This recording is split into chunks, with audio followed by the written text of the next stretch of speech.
Bonjour Maëlle Lefebvre. Bonjour, Vous venez de publier chez Albin Michel Jazoku. exactement. Alors comment comprendre qu'à 17 ans, on écrive un roman si abouti, plein d'émotions et de sensibilité? Je crois que ça s'appelle tout simplement le talent. Alors comment vous est venue l'idée d'écrire un tel roman? Alors, en fait, je suis tombée sur un article paru dans le Courrier International qui parlait justement de ce réseau de mères porteuses mis en place à Tokyo, à Shinjuku, à la fin de la loi de l'enfant unique, donc en Chine. Donc il y avait déjà les connexions Chine-Japon qui se formaient. Et puis, quand je l'ai lu, j'ai trouvé ça dingue. Et d'autant plus que c'était un réseau géré par les Yakuza qui utilisait donc la misère de femmes pour leur proposer de la mère porteuse. Donc des femmes chinoises qui étaient venues au Japon, qui étaient pour la plupart, donc qui travaillaient dans des bars à hôtesses, qui avaient besoin de beaucoup d'argent et donc qui portaient des enfants pour des riches chinois. Et bah, ce scénario, ça m'a vraiment frappée et ça m'a tout de suite donné envie de creuser un peu plus, déjà de m'intéresser un peu plus au monde des Yakuza, que je connaissais déjà un peu à travers les films de Kitano. Et puis surtout, il y avait un voyage à Shanghai qui allait bientôt se faire pour moi et je me suis dit, bah, c'est l'occasion aussi d'un peu plus de me connecter à la culture chinoise et oui, d'essayer de donner un peu plus de corps à cette histoire. Et c'est finalement de quelque chose de réel et dont je suis partie pour faire une histoire fictionnelle, quoi. Alors le désir d'écrire, c'est une chose. Alors parlez-moi de la mise en œuvre. Comment avez-vous travaillé concrètement? J'entends par là la trame dramaturgique, les Ouais. personnages. En gros, moi j'ai vraiment écrit au fil de la plume et du début à la fin. J'ai pas, on va dire que j'ai pas fait le passage de la fin, je l'ai vraiment fait en dernier. Donc c'est peut-être pour ça d'ailleurs qu'on repère au début quelques maladresses qui, on va dire, disparaissent petit à petit au fil de la lecture.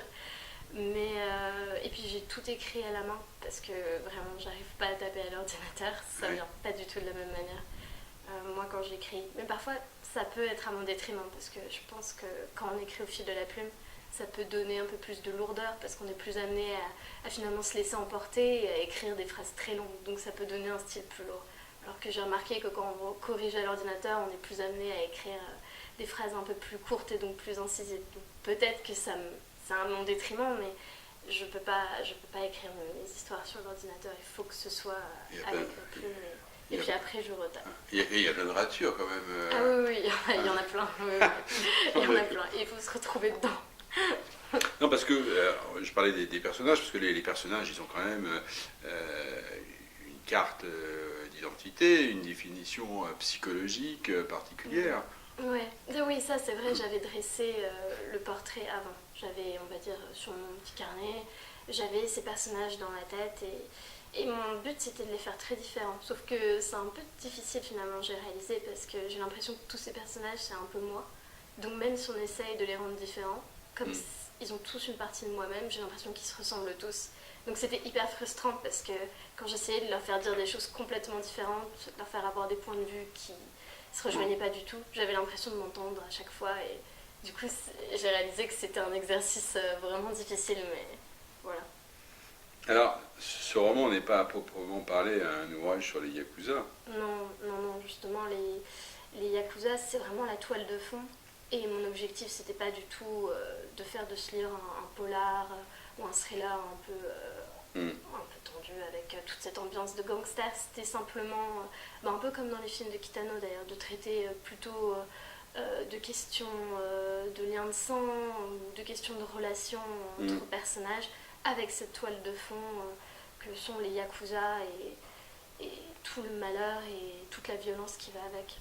Alors, cela dit, vous donnez quand même un certain nombre d'informations il y a des renvois en bas de page Ouais, sur, je sais pas, notamment la définition de Yakuza, ouais, qui, ce sont des chiffres, c'est exactement. 9, 8, 3, c'est Ouais, ça? exactement. Et ça donne vient d'un jeu, c'est ça? Ouais, ouais, ouais, Il ouais. faut se rapprocher du 9, si j'ai bien Voilà, compris. c'est le jeu de la Nafuda et quand on se rapproche, et là le problème de cette somme des trois chiffres c'est que ça donne 20 et donc c'est le score nul et le score nul c'est le score du perdant. Donc c'est pour ça que Yakuza c'est vraiment le perdant dans la vie et Je trouve que ce mot, il a du sens. Mais... Ah, alors, qui a donné ce nom? Est-ce que c'est cette organisation qui s'est emparée de ce nom pour se dire on s'appelle les Yakuza, ou c'est plutôt voilà, l'opinion publique? Ouais, non, c'est l'organisation qui s'est attribué ça. C'est bizarre parce que. C'est un côté, je pense, un peu romantique. Ils aiment bien, ils ont ce côté un peu, on se met en scène, on se crée une histoire. Ouais. Donc on est les héritiers des samouraïs,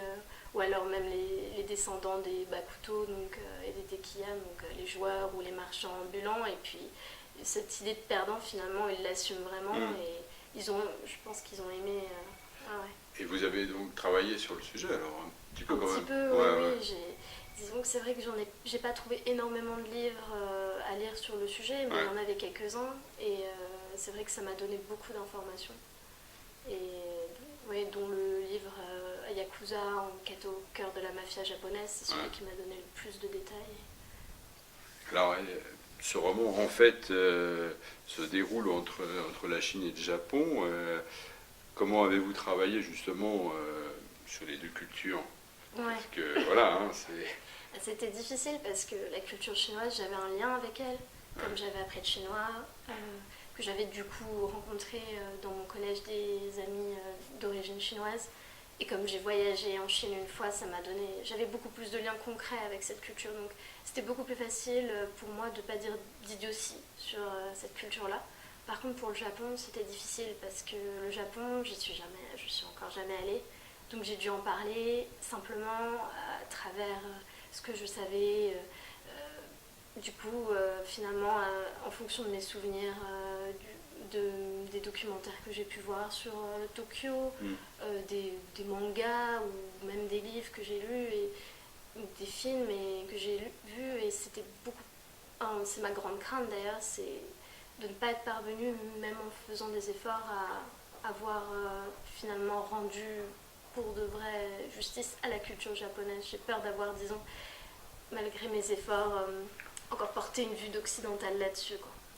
Parce qu'en fait, bon, Shanghai, c'est bien décrit, mais à Tokyo, il y a quand même les deux personnages, le frère et.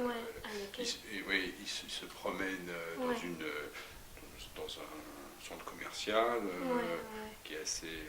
Voilà, c'est bien décrit quand même. Bah, disons que j'ai vraiment essayé de prendre ces descriptions à travers les documentaires que j'ai pu voir, ou les livres, ou les films.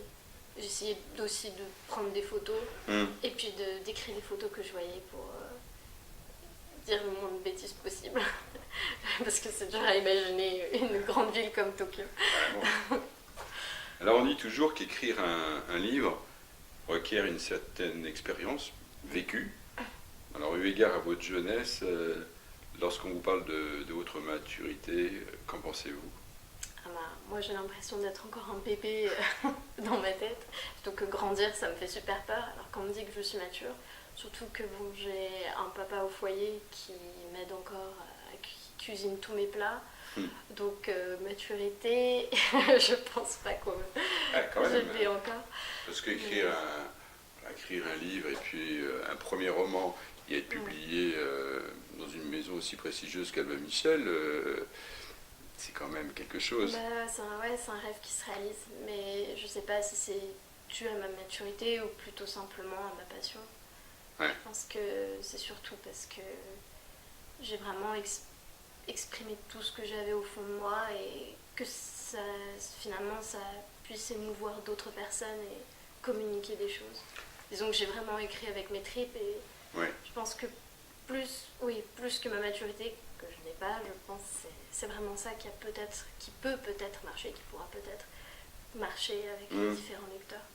Parce que c'est quand même, on va dire, on parlait de produit abouti, parce que arriver à faire un livre, avoir une dramaturgie, arriver à une conclusion, à une issue même, ce n'est pas rien.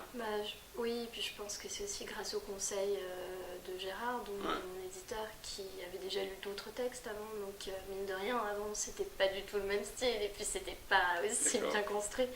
Et il me disait, bon, ça va pas, par contre ça c'est pas mal, il faut que tu arrives à construire ton livre comme ça. Et petit à petit, je continuais d'écrire, parce que écrire de toute façon ça a toujours été un besoin, mais en tenant compte de ses conseils. Peut-être que finalement, c'est, on va dire, l'exercice a abouti à ce résultat. Combien de temps vous a-t-il fallu pour écrire ce roman? 1 an. 1 an, Ouais, 1 an. d'accord. À quelle fréquence? J'écrivais tous les week-ends, parce que la semaine, j'étais trop fatiguée après les D'accord. cours pour... Ouais. J'écrivais vraiment des choses pas terribles, donc je préférais me poser le week-end et on va dire écrire entre 4 ou 2 heures par week-end. Et puis beaucoup pendant les vacances. Quand les vacances arrivaient, là, c'était... il y avait une augmentation du rendement. Donc voilà. Alors, vous êtes emparé de ce sujet, je pense que ce n'est pas par hasard. Donc, si vous aviez un message vous pensez, à faire passer, vous pensez qu'il y avait un message à faire passer dans votre roman? J'aimerais pas dire qu'il y a un message à faire passer, j'aimerais que finalement le lecteur il lise et que en fonction de sa propre sensibilité, de son propre vécu et de ses propres expériences, il y découvre le message qu'il a envie de découvrir. Je pense qu'un livre ça peut avoir des résonances vraiment différentes vis-à-vis des gens. Et surtout, comme vous l'avez dit, je suis jeune, j'ai traité d'un sujet extrêmement grave, notamment du sujet des mères porteuses. Et j'ai pas envie de porter véritablement un message là-dessus parce que je pense que c'est un milieu que je pourrais jamais comprendre complètement, même si j'ai envie de le comprendre. Donc je préfère montrer avec mon imagination et avec ce que je sais de la situation, plutôt que de dénoncer ou de faire porter un jugement là-dessus. Ben justement, effectivement, il n'y a aucun jugement. On a l'impression qu'on a une caméra qui se balade et qui constate, qui ne porte pas de jugement, qui constate. Voilà, c'est comme ça. Ouais. Bah, je suis contente que ce soit le cas parce que c'était vraiment mon objectif. Ouais. Je pense que je suis encore trop jeune pour j'ai des opinions dessus, c'est sûr, mais pour y porter un jugement, je pense que c'est encore trop tôt pour moi. Et trop dur aussi. Et très compliqué. Ouais, exactement. C'est un sujet très compliqué. Ouais. Alors pour conclure, est-ce que vous avez une idée pour votre prochain roman? Alors, est-ce que j'ai le droit d'en parler? Ah bah... Non. Non. Non. Eh bien, j'ai plein d'idées qui fourmillent dans ma tête, mais en tout cas, je vais continuer d'écrire. Bah, bien sûr. C'est mon besoin, c'est ma passion, mais après, est-ce que ça aboutira à d'autres romans? On verra, j'espère. Ah oui. Bah, écoutez, on vous le souhaite. Merci beaucoup Maëlle. Merci à vous.